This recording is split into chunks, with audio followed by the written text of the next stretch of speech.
বেশ কিন্তু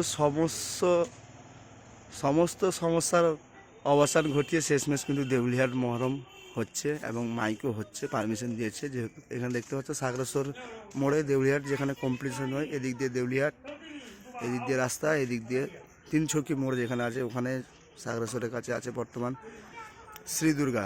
বুঝতেই পারছো কাঁথি সব সেট স্ট্রাইক করেছে, তারই জন্য সব লোকাল সেট আজকে রানিং করবে। কালকে যদি হয় কাঁথির সেট ঘুরতে পারে, তাও দেউলিহাট মহরম হবে। শেষমেশ পারমিশন দিয়েছে থানা থেকে। এখানে দেখতে পাচ্ছ শ্রী দুর্গা রয়েছে 6 পিস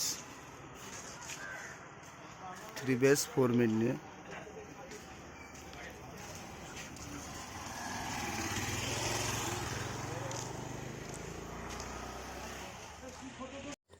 মোটামুটি সবাই জানো এই দেউলিয়ার মহরম বন্ধ হয়ে গেছিলো, আবার শেষমেশ কালকে থানা থেকে পারমিশন দিয়েছে, মহরম হবে। আর যারা যারা আসতে চাও চলে আসবে। আজকে লোকাল সেটের কম্পিটিশন রয়েছে এবং কালকেও থাকবে। কালকে প্রায় 20টার মতো সেট থাকবে লোকাল সেট।